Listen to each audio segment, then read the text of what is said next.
Olá pessoal, tudo bem? Vamos começar com mais um vídeo. Provavelmente esse vídeo ele será feito em duas partes para não ficar muito extenso. Eu vou falar sobre um documento que virou livro, né? O chamado The Naked Communist. Esse é um livro que foi escrito em 1958 pelo Clem Skousen, que foi um agente do FBI, o antigo agente do FBI, trabalhou aí por 16 anos, né, como agente, e depois ele foi diretor do campo de Conselho de Segurança americano lá em Chicago. Então, ele, de todo o trabalho, de toda a experiência dele, ele reuniu uma série de documentos e publicou esse livro.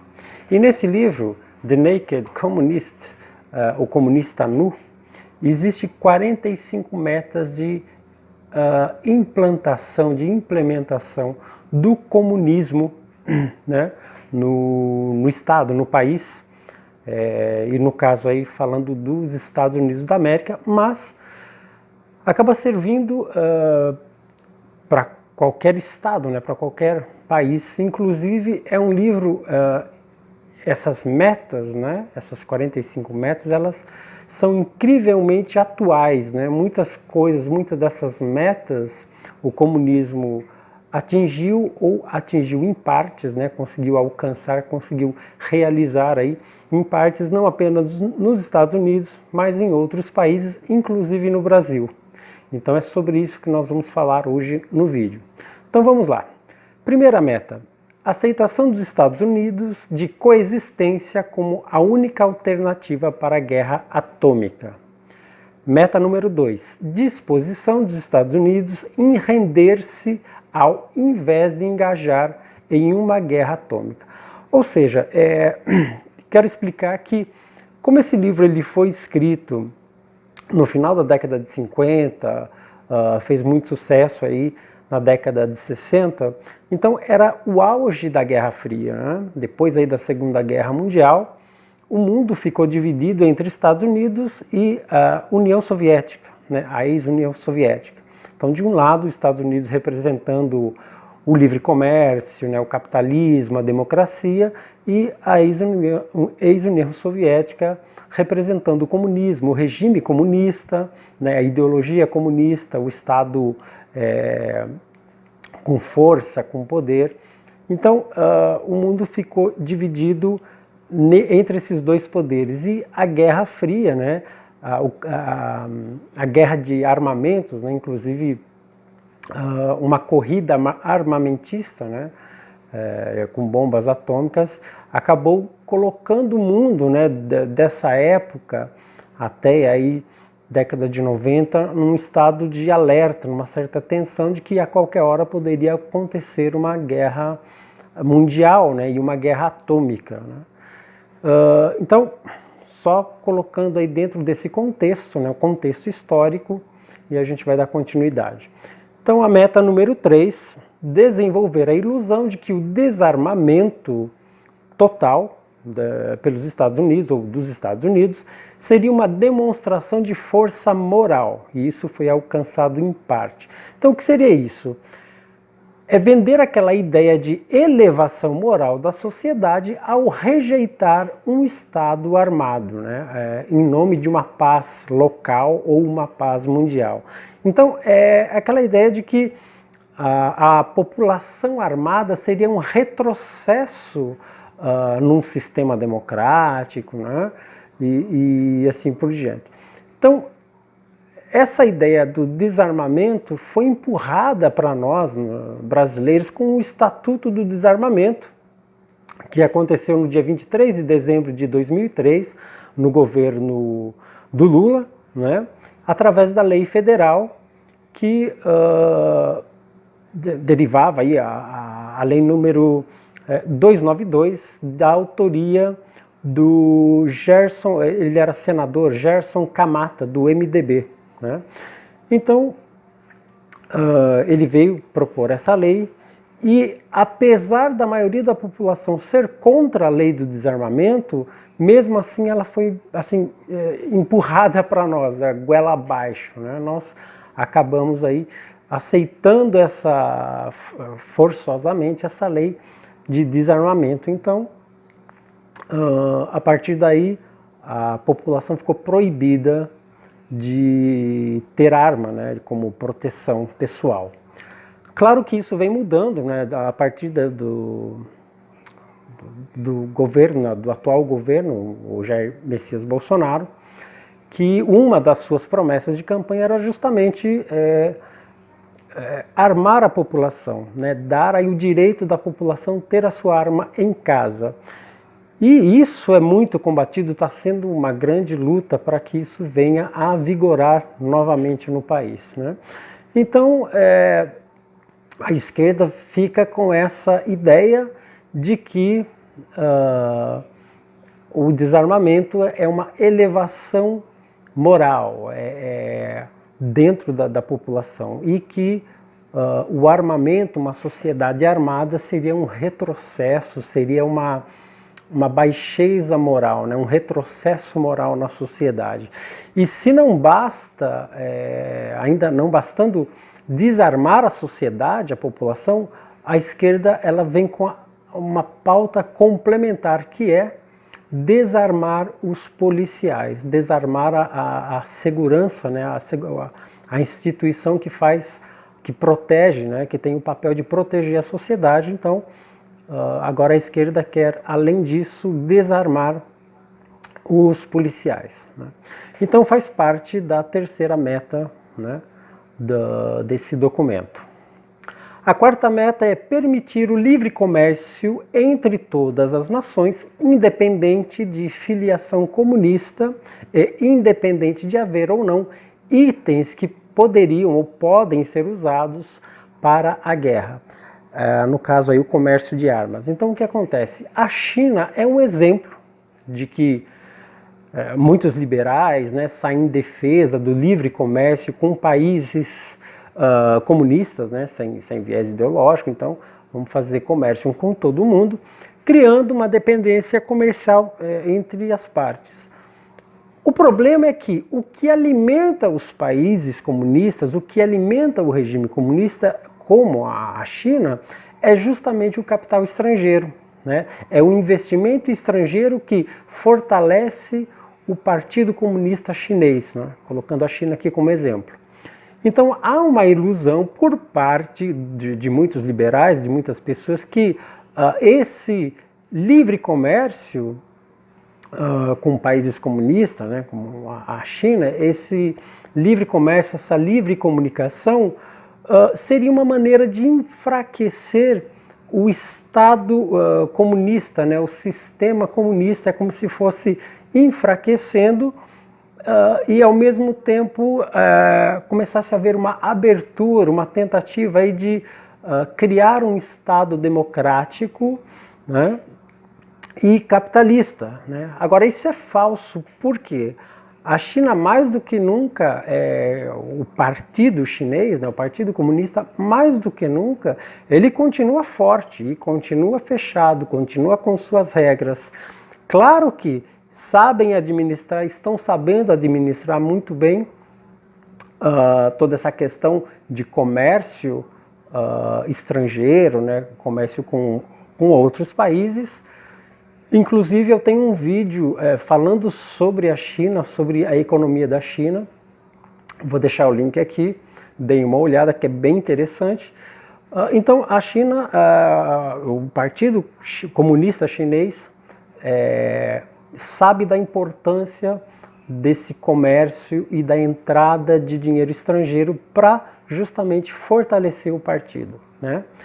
E agora, é uma ilusão acreditar que a China está se abrindo para um sistema mais democrático, enfim.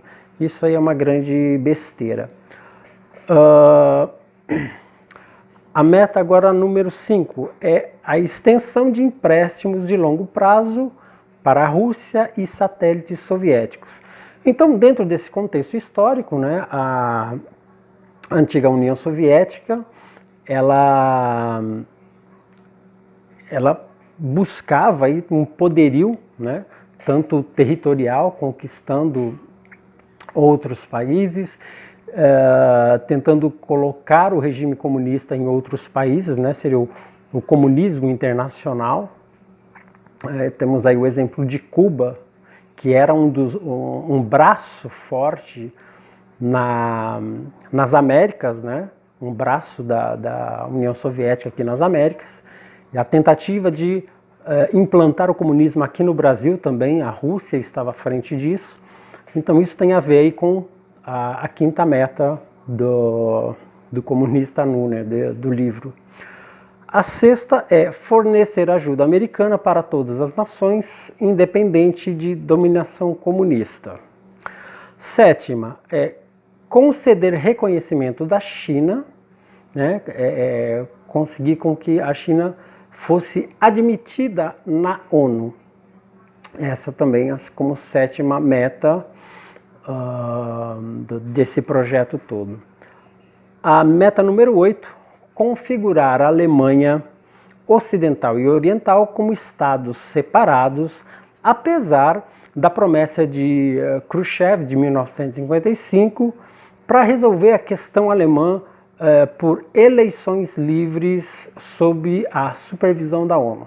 Então o que aconteceu? Depois da Segunda Guerra Mundial, a Alemanha toda destroçada pela guerra, ela foi dividida e a União Soviética tomou parte da Alemanha Oriental e a outra parte da Alemanha, a Alemanha Ocidental, ela se tornou um estado livre, continuou um estado livre. Então houve essa divisão, né? Tem aí o famoso Muro de Berlim dividindo as duas Alemanhas, e o Muro de Berlim ele acabou caindo em 9 de novembro de 1989, né? Houve a queda do Muro de Berlim. Muitos acreditaram que era o fim do comunismo, que o comunismo estava dando sinais de enfraquecimento, que seria aí um símbolo do final do comunismo. Só que foi uma grande ilusão, né?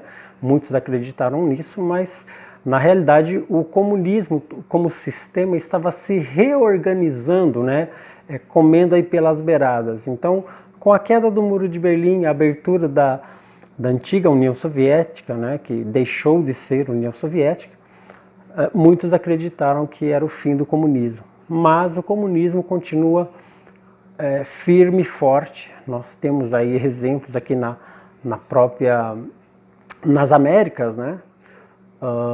E na Europa também, enfim, a própria China, né? Como já falei, enfim.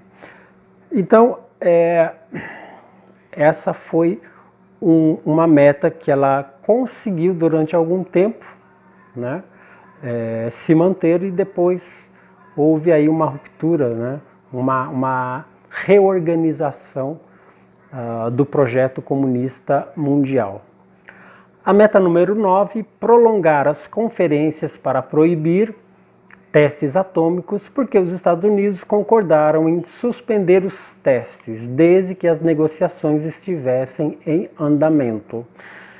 Então, novamente, toda aquela questão da Guerra Fria, né, a questão do desarmamento dos países. Aí a meta número 10, permitir que todos os satélites soviéticos tenham ou tivessem representação individual e independente na ONU. Então, novamente, os soviéticos, né, a Rússia querendo aí ter independência e poder sobre as relações internacionais, né, sobre os outros países, com o projeto de satélites e tudo mais. Meta número 11 é promover a ONU como a única esperança para a humanidade. Se sua Carta Régia, né, das Nações Unidas for reescrita, houve aí uma exigência de que ela fosse instituída como governo mundial, né, com suas próprias forças armadas independentes. Então, ou seja, desde aquela época, a ideia é colocar a ONU como um centro de poder mundial, né, de concentração de poder, E isso vem até os dias de hoje, né, com a ideia do globalismo e tudo mais, né? Então, a ONU ela tem o seu próprio exército, né? Então isso aí fica bem claro. Meta número 12 é resistir a qualquer tentativa de proibir o Partido Comunista, né? Então há uma proibição meio que implícita, né? Vamos colocar aqui o Brasil como exemplo, né? Partidos aí como o PT, que cometeram crimes eleitorais mais até de uma vez, né? Houve aí ocasiões em que o PT acabou passando dos limites e o crime eleitoral, segundo a nossa Constituição, permite que o partido seja extinto, né? Que se acabe com o partido, mediante esses crimes. Só que nada aconteceu, ainda nada aconteceu com o PT. Estão aí imunes, né, em atividade, o partido exercendo suas funções e tudo mais. E assim também, né, nos Estados Unidos, existe aí a esquerda muito forte, né, os partidos de esquerda lá muito fortes, né, combatendo aí com oposição ao Partido Republicano, né, ao conservadorismo. Meta número 13, acabar com todos os juramentos de fidelidade, né?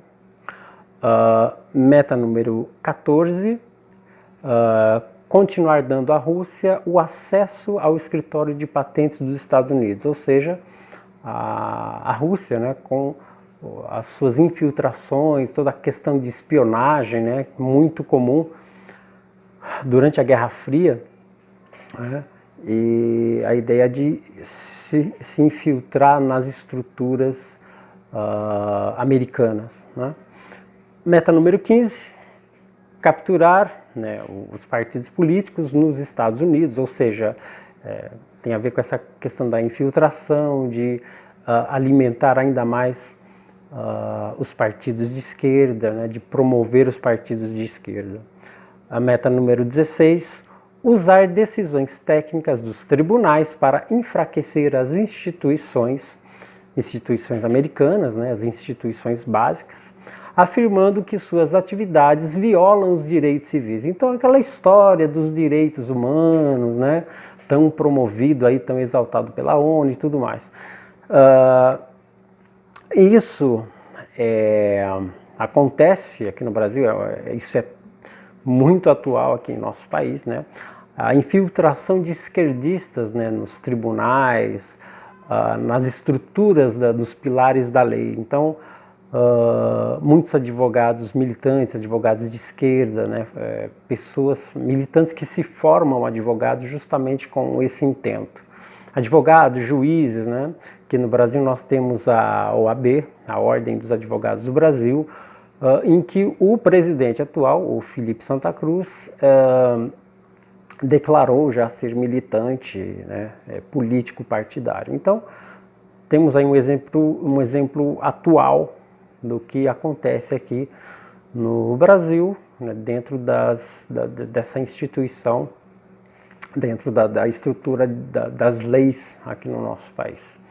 A meta número 17, obter o controle das escolas, né, usando como centro de transmissão para a propaganda socialista e comunista, obter o controle das associações de professores, inserindo um viés ideológico, né, o viés do partido ideológico, nos livros didáticos, né, coisa também que é extremamente atual no país. Isso já veio sendo construído aí de 30 a 40 anos. Então hoje nós temos aí universidades lotadas de militantes, né, de professores, de diretores de escolas, enfim. E nós já sabemos, já estamos cansados de saber o resultado disso, né, no cenário brasileiro atual, né. Então a gente vai agora para... sim, quero complementar uma coisa aqui com a meta 17, né? Não apenas nas universidades, mas só para dar um detalhe aqui, Nós temos aí, no caso, a UNE, que é a União Nacional dos Estudantes, como exemplo de militância, né? E a maioria dos presidentes, ex-presidentes da UNE, eram ligadas, ou são ligados, né, ao PCdoB. Tá? Lindenberg Faria, ele foi um ex-presidente da UNE nos anos de 92 e 93. Né? Aí depois ele chegou ao Senado Federal. E também temos o MST, que nos seus acampamentos e assentamentos acabam educando as crianças, né, dentro aí de um viés altamente ideológico, né, uma doutrinação. Então elas são educadas, ensinadas nos moldes de Cuba, inclusive com boa parte, né, do material didático, eu pelo menos cheguei a ver no site do MST mesmo, consegui baixar uma boa quantidade de material, material didático que é voltado a ensinar e a amar o comunismo, tendo como Cuba como uma espécie de país ideal e o Che Guevara como uma figura de herói, né? Uma figura de herói aí que é ensinada nos acampamentos e assentamentos. Então, ao mesmo tempo que temos aí as universidades, as escolas, né, públicas, ou mesmo as universidades federais, particulares, nós temos o MST, né, toda essa questão da doutrinação acontecendo com os chamados sem terrinhas, que inclusive eu fiz um vídeo, um dos primeiros vídeos do canal foi falando sobre os sem terrinhas, então pode conferir aí, lá eu dou mais detalhes. Meta número 18, ganhar o controle de todos os jornais estudantis, isso acaba sendo um complemento. A meta número 19, utilizar-se das revoltas estudantis para fomentar protestos públicos contra programas ou organizações que estão sob ataque comunista. Então, novamente, essa militância que é criada, é gerada nas escolas e universidades principalmente, e depois elas acabam servindo como massa de manobra, né?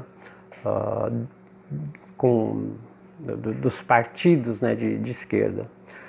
A meta número 20, infiltrar-se na imprensa, obter o controle da seção de crítica literária, revisão, crítica editorial, cargos até de decisões políticas, né, dentro dessas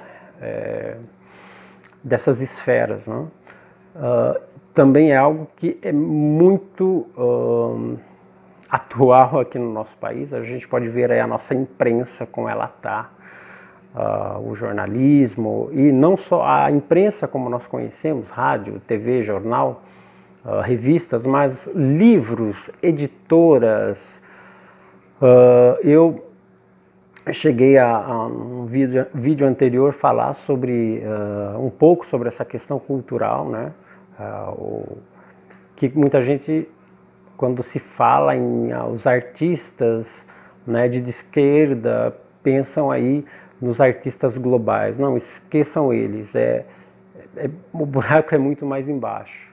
Né? Então, esses artistas que são cooptados, né, que são militantes, né, a grande força estão aí dentro das esferas mais culturais, assim, desde escritores, poetas, dramaturgos, editores e críticos literários, né, que acabam moldando, né, apontando o que deve ser lido ou não.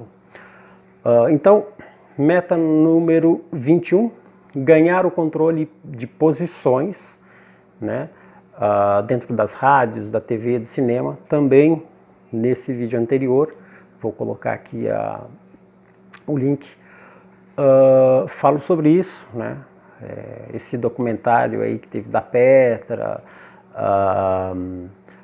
enfim, coisa que a gente já está cansado de saber, né? e é muito atual. Então, veja bem, é interessante, né, que esse livro foi escrito no final da década de 50, esse projeto, né, com todas essas metas e como elas são atuais nos nossos dias aqui, não só no mundo, mas vivendo a nossa realidade aqui no Brasil, né. Então, tanto na rádio como na TV, principalmente, nós podemos ver isso muito claro, né. No cinema temos aí esse exemplo recente que eu citei, né, o documentário Democracia em Vertigem, além de outros filmes, como o filme do Lula, né, Lula, o Filho do Brasil, que foi produzido com dinheiro público, né, está sob investigação da Lava Jato por conta da captação de recursos. Então são apenas aí alguns exemplos, mas coisa que nós já sabemos, assim, cada vez está mais escancarado essa posição da imprensa, né?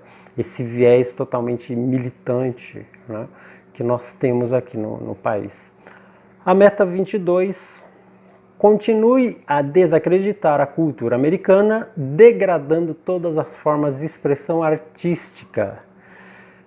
O escritor Skousen, ele alegou que uma célula comunista americana lhe contou que, para eliminar toda boa escultura de parques e edifícios, substituindo por estruturas disformes, desajeitadas ou formas sem sentido.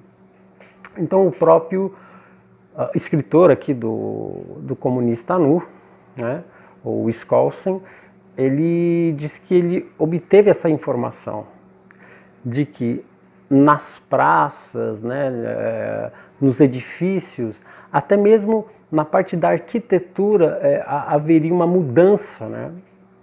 Então tudo aquilo que é bonito, né, que podemos chamar de obra artística, de fato, ela é retirada dos edifícios, dos parques, e no lugar é colocado estruturas feias, disformes, coisas sem sentido.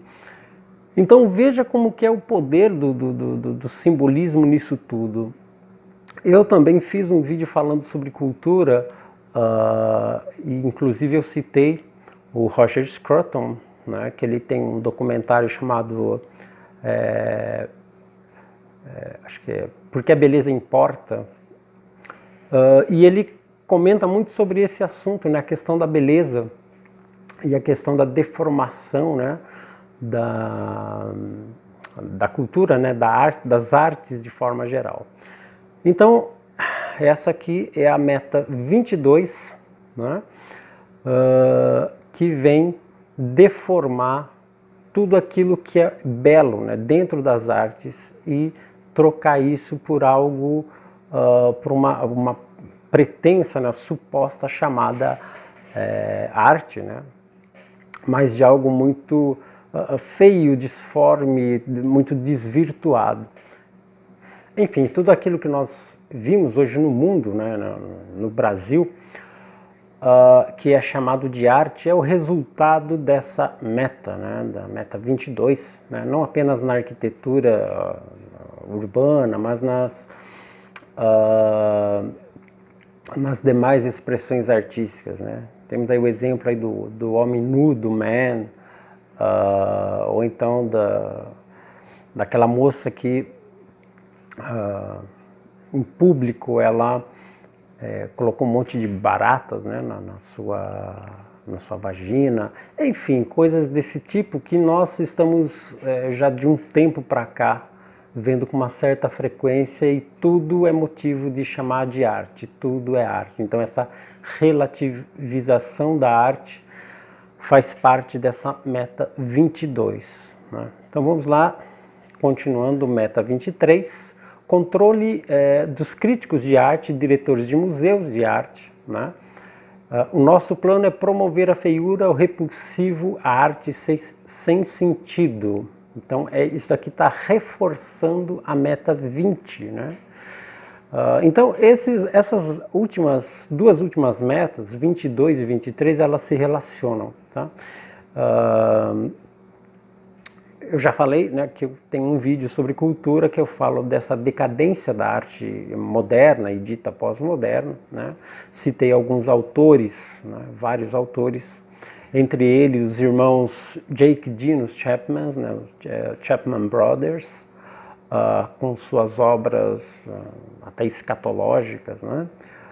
Falei do Piero Manzoni, que ele pouco tempo atrás, alguns anos atrás, ele vendeu, né, a sua grande obra, a obra mais conhecida, foi feita na década de 60, que era uma lata com as fezes do Piero Manzoni.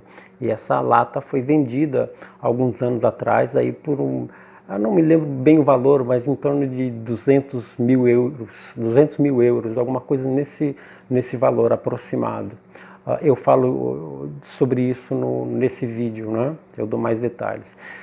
E além de outros artistas, o James R. Ford, né, que ele produziu durante 2 anos, né, de 2002 a 2004, ele coletou do seu nariz, né, muco, né, sujeira do nariz, e foi criando uma bolinha, né, num recipiente. E o resultado, né, desses 2 anos foi uma bolinha de muco de mais ou menos 2 centímetros. E ela foi vendida por 20 mil dólares. Então, quer dizer, para você ter a ideia do que está acontecendo dentro do mundo das artes, né? Está se tirando aquilo que realmente é arte, né? Aquilo que nós temos como arte, que nós conhecemos como arte, para se introduzir toda essa decadência, esse absurdo, né? Essa destruição daquilo que era próprio da beleza, né? Existem outros artistas, o Kate Boudiry, eu não sei se essa é a pronúncia correta, Kate Boudiry. Ele é um professor adjunto numa faculdade de artes norte-americana e ele tem um método de pintar bem excêntrico. Ele insere tinta à base de água no próprio ânus com a ajuda de uma mangueira e depois ele espirra tudo, né, pelo esfíncter, né? Ele acaba espirrando essa tinta à base de água em uma tela em branco, né? Então ele pinta aí desse jeito. Tem algumas imagens aí para vocês terem uma ideia do que é chamado de arte hoje em dia. E para isso tem o apoio e o aval desses críticos literários, desses críticos de artes plásticas, de música, enfim.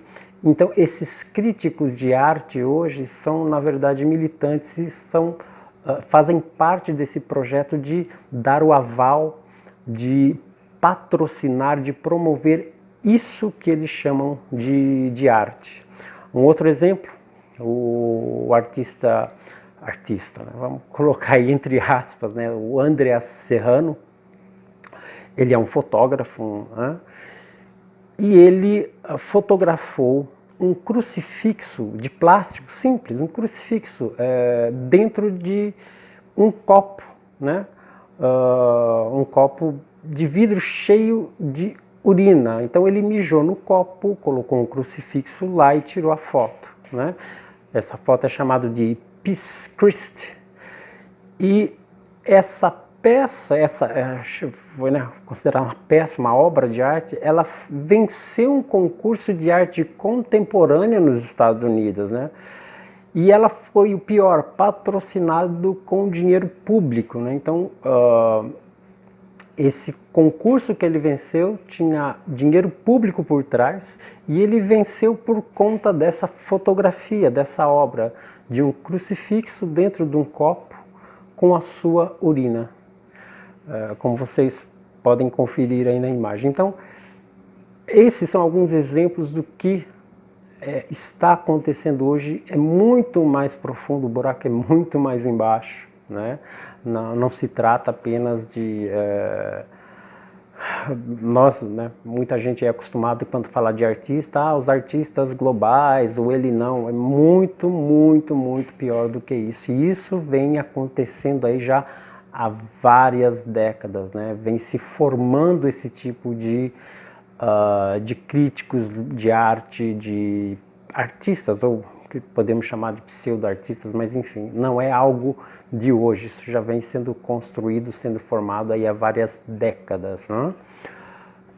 E só finalizando aqui, tem um outro artista, o Grasso, o Marco Evaristi, né?